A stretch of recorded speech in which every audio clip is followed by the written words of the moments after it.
Alunos da Escola Tuiuti, tudo bem com vocês? Professor Wagner Chaves, de Geografia, trazendo mais uma aula. E hoje a gente vai falar de alternativas sustentáveis para o desenvolvimento da região norte. A gente já vem falando que a região norte é basicamente ocupada por áreas de floresta, e vocês já sabem da importância dessa floresta para a manutenção do nosso clima. E quais são as opções que nós temos para desenvolver a região sem necessariamente ter que desmatar, agredindo da menor maneira possível esse ambiente. Então a gente vai aprender isso na aula de hoje, beleza? Então pegue o seu caderno, pegue a sua apostila e me acompanhe mais essa aula.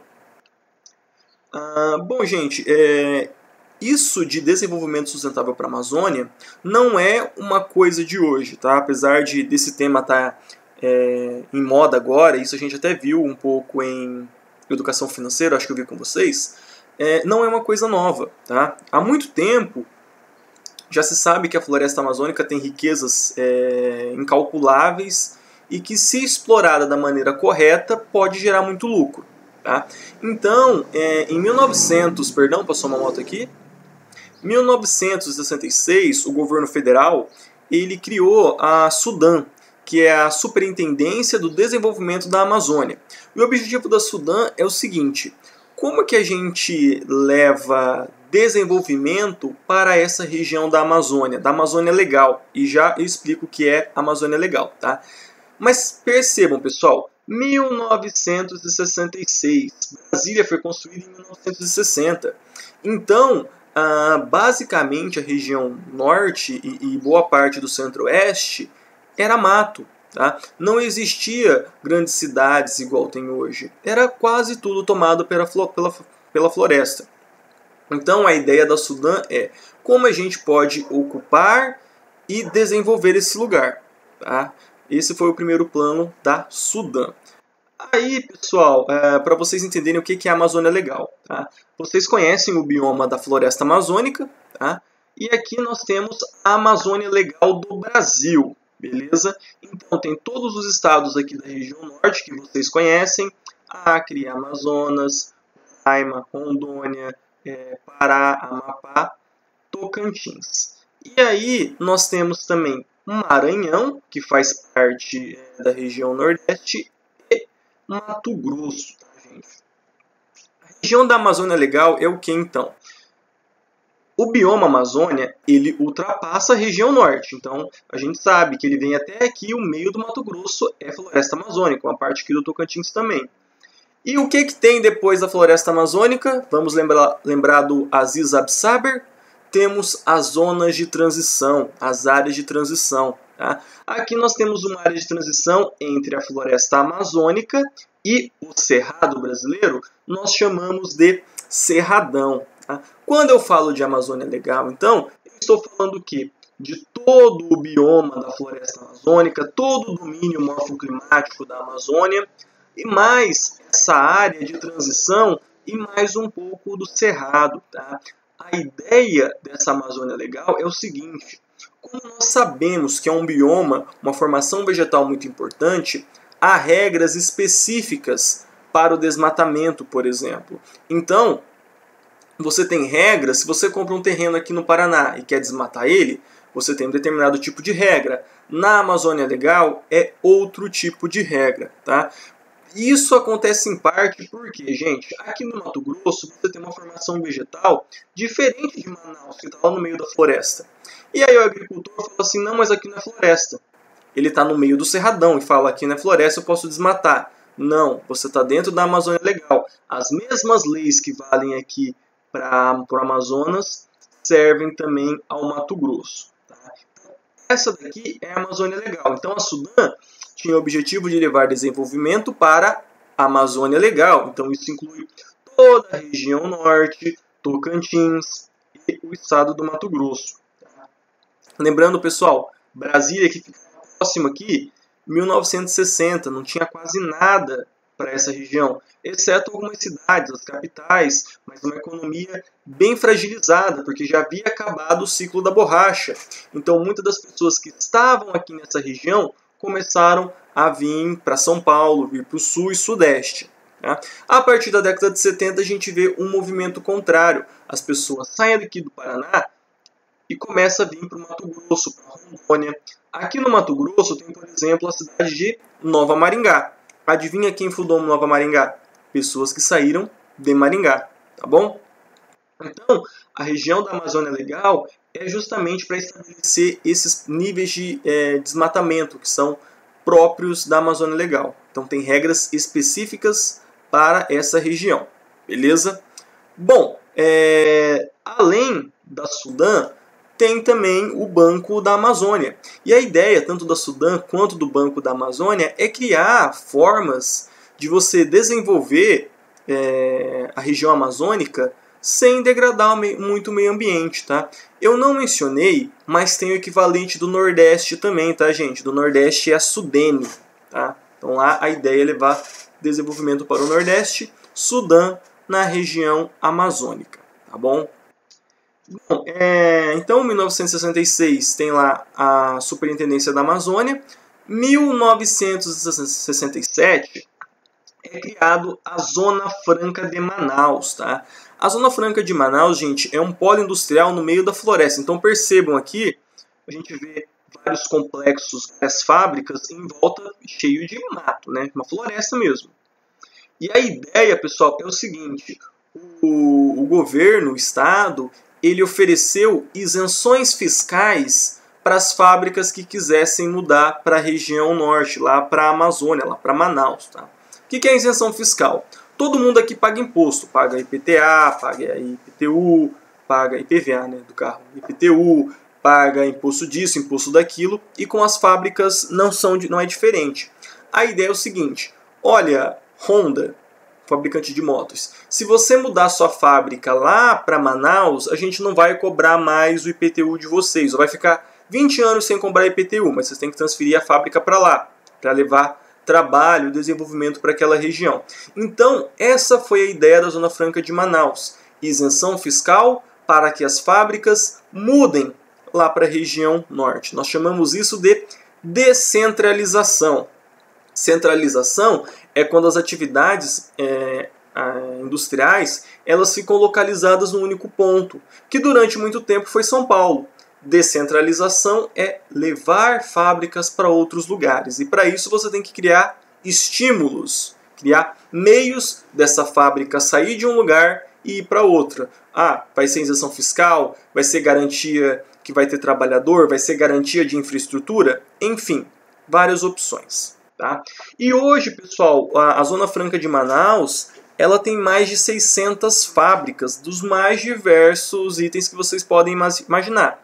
Então tem fábrica da Honda, que faz motocicleta, tem da Samsung, da Sony, que faz eletroeletrônicos, tem Electrolux, que faz eletrodomésticos, TV, geladeira, micro-ondas, tudo isso pode ser feito lá na Zona Franca de Manaus.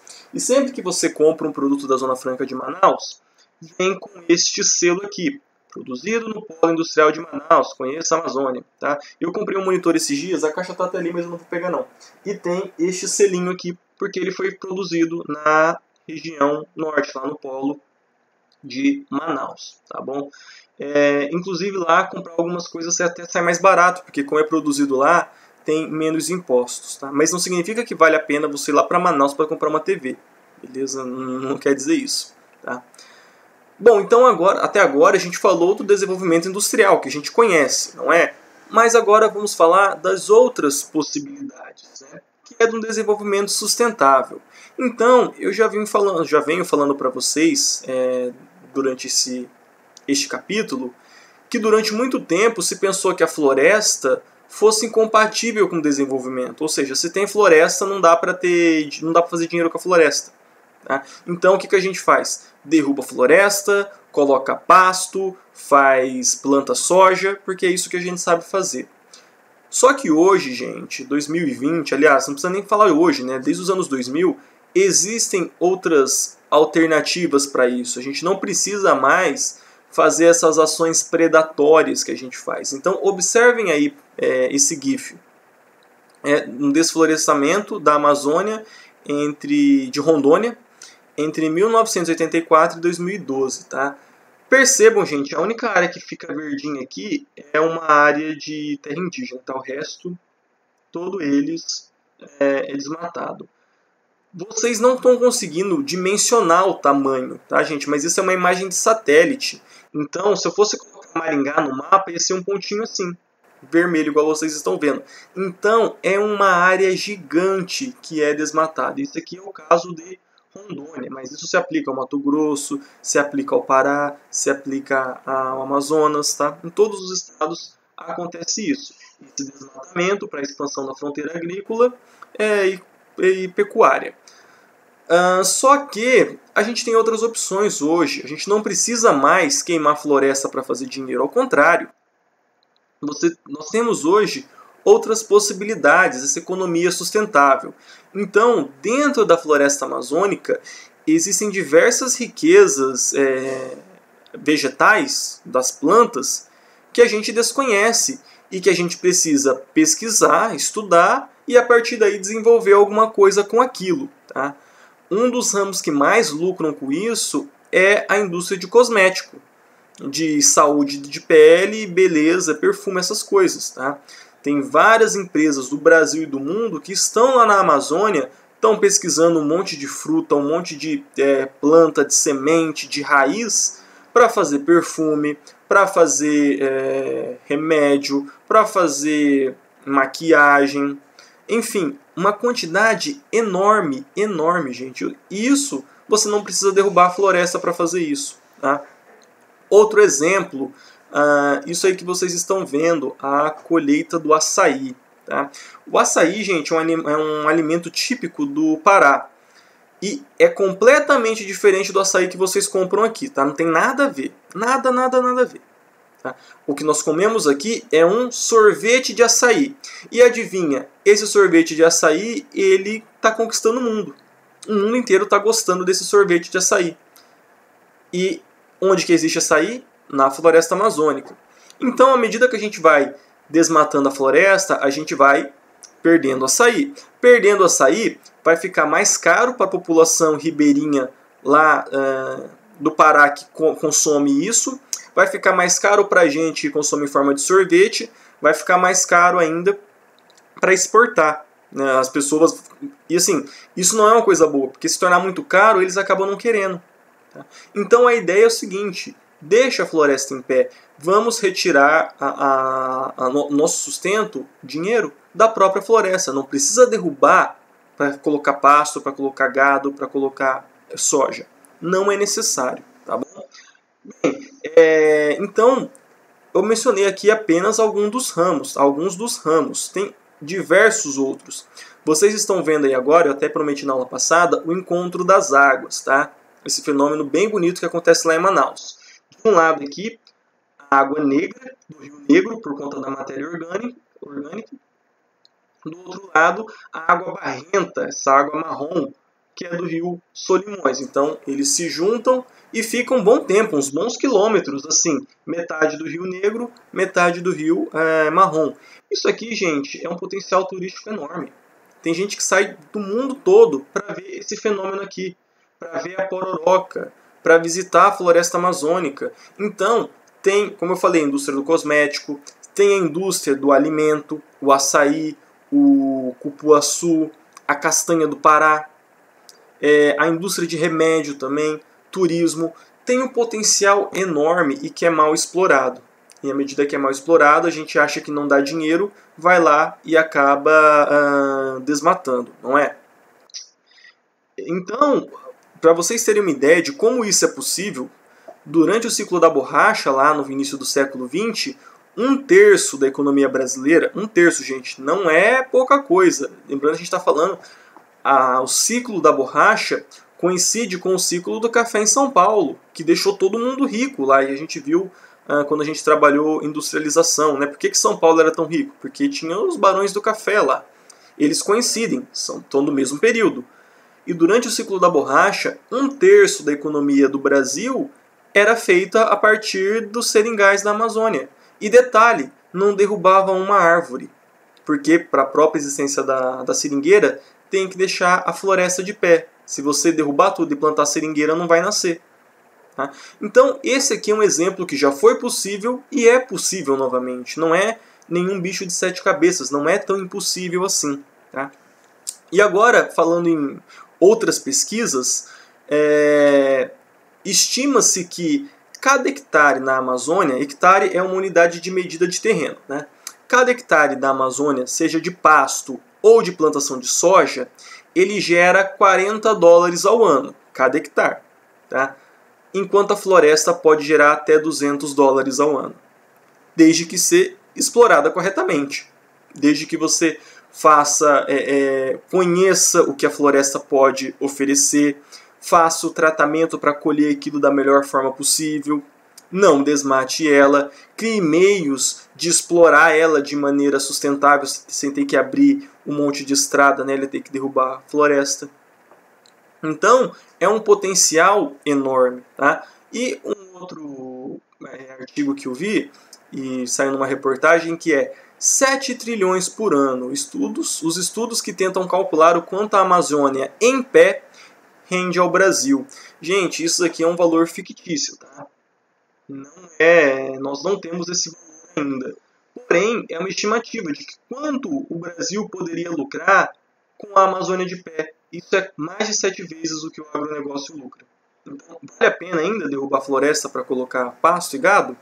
Vale a pena derrubar a floresta para diminuir as chuvas que nós temos aqui na região sul e sudeste? Acho que não. E eu espero que a gente descubra isso. Descubra não, todo mundo já sabe, né? Mas que a gente se atente a isso quando não for tarde. Quando a gente já estiver num ponto de inflexão em que a floresta não se renove mais. Quando começar a faltar chuva na região sul e sudeste. Quando começar a faltar água para irrigar as nossas... Perdão, tá passando um caminhão aqui. Quando começar a faltar água para as nossas plantações. Beleza? Então, existe sim uma maneira da gente ganhar dinheiro, muito dinheiro, e deixar a floresta lá intacta, sem mexer nela.